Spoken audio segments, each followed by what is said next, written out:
My name's Jeff Bajorek, and my career in sales has been a hell of a ride. And I want to bring you along with me. If you prefer to sell things at a premium, if you never want to win a deal on price, rethink the way you sell.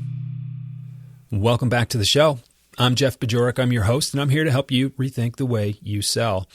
Now, number 3 on my list of 7 of the biggest differentiators between top performers and everybody else is this idea that there's a bigger picture, that there is a bigger story being told. And, when you look at numbers 3, 4, 5, and 6 on this list of 7, basically the bulk of the rest of our season here on Top Performers, this is where I think the common theme is that there really is just something larger at work. They're not getting too caught up in the details, not getting overwhelmed by minutiae, and they're looking at everything that happens to them as a step forward in the process, even when they feel like steps backward. And, when you think about the way a top performer interprets their performance, it's basically by the quarter, even by the year sometimes. Not by the week, the month, or even the day, like a lot of, let's call them average sales professionals or people who are so focused on each particular step that they forget that there are multiple steps, right? If you think about it, like, okay, if every day is a good day, then I'm going to string together a good month, a good quarter, a good year. That's right. But what happens when every day isn't a good day? What happens when you have some bad days? Does that mean that you're not doing well? Or does that mean that was one step? Right? So if you get caught up in too much of the minutia, it's really easy to get too high with the highs and too low with the lows. Top performers manage their own emotions around that, and they manage that because they have a broader scope. They have a wider point of view.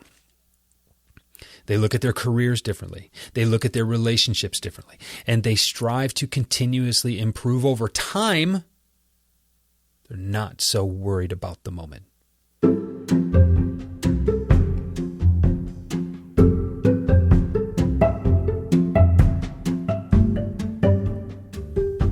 And it's interesting when you lean in to the idea of controlling what you can control and not worrying so much about what you can't control, the broader your scope, the more you have control over.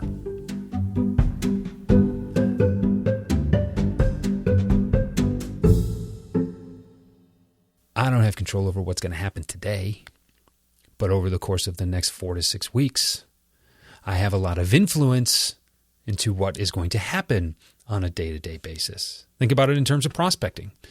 Even if you're trying to create inbound leads, right? Think of it in terms of prospecting directly, outbound. Think about it in terms of marketing and trying to create inbound.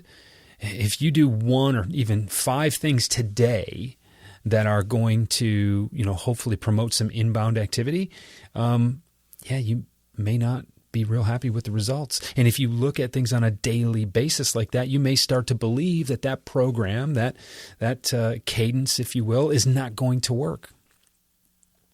But, and I'll change metaphors here, just if you are going to prospect every day, what is the likelihood over 6 weeks that you're going to start turning more deals into opportunities? Right? So think about getting better day by day. Think about executing day by day, not a day at a time. It changes your whole perspective, and it will change your results as well. And so, look, for you, is selling a job? Is it something you do? Or is it who you are? Now, I've been accused, maybe they're correct, of maybe over-identifying with what I do for a living. I mean, my definition of selling is so profound that it's really easy to be completely swept up in it on my part. And sometimes I do over-identify a little bit. But when I think about what I do as who I am, it changes my perspective. It's much, much bigger. If I think about just going to work every day, it's really hard to become emotionally involved in the outcomes that I'm creating. It really becomes difficult to give everything I have to what I'm trying to create. So do you have that broader scope? Are you thinking in terms of the long term? Are you thinking in terms of the peaks and valleys, the inevitable ups and downs that come along with a sales career? You know, every time you're at a peak, you know there's a relative valley coming. And every time you're stuck in the shit and you feel like it will never get better, you have to believe that it will, because it always eventually does. So don't get too high with the highs, don't get too low with the lows, but make sure when you step back, when you appreciate that broader visage, when you can see more in your field of view, are the peaks and the valleys, are they, relatively speaking, trending up and to the right? Is the valley you're going to run into eventually, is that next valley that you're going to run into, is that going to be higher than the last valley you were in?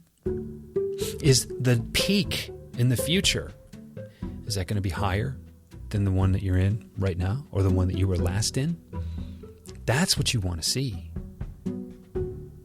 And that's the way top performers view things. Are you looking to make sales today, or are you looking to make sales forever?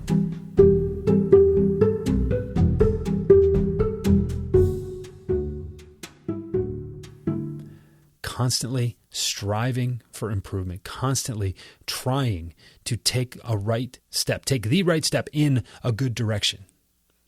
Always moving forward. That's what top performers do. They make investments in themselves. They read books.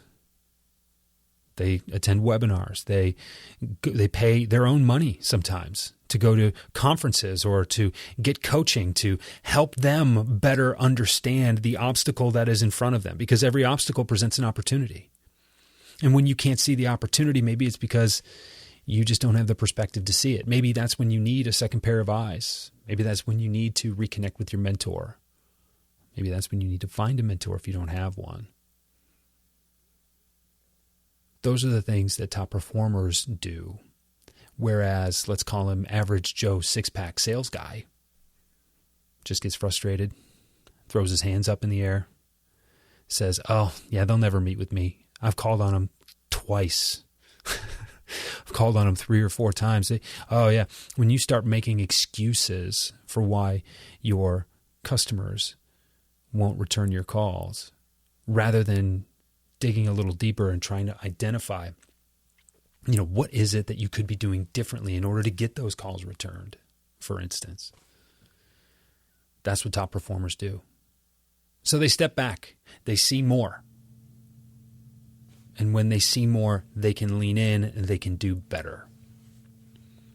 So my challenge for you today, my question for you is, are you seeing a big enough picture?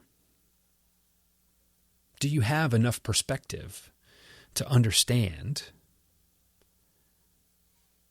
what the next right thing is to do? And do you have your blinders on? Are you blocking your own self? Are you blocking your own field of view? Because you're thinking too small, you're looking at too small of an area. That's my question for you. So spend a few minutes with that. Think about that. Speaking of webinars, got a couple coming up. We do these regularly. Join the mailing list. You can join the mailing list. There will be, there's a link on my website. There is a link in the show notes. You join the mailing list, you find out when the next webinar is going to be, and some of the other things that we have going on around the show and even outside of the show. So thanks again for spending a few minutes with me today. You have a ton of options, and I'm really looking forward to digging into this particular concept. I've got some interviews coming up with Luigi Prestonenzi. We talk in detail about top performers from this point of view. I'm going to talk with Jordana Zeldin about practice and how important that is to the concept of continuous improvement.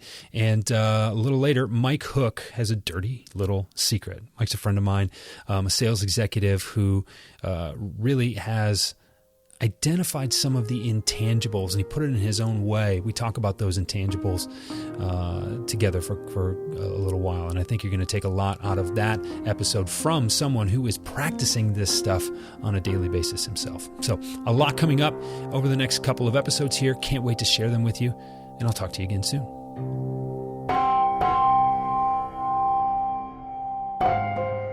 Rethink the Way You Sell is a Pod About It production. It's mixed and edited by Doug Branson, with music by Blue Dot Sessions and Doug Branson. This podcast is masterminded by Jeff Bajorek.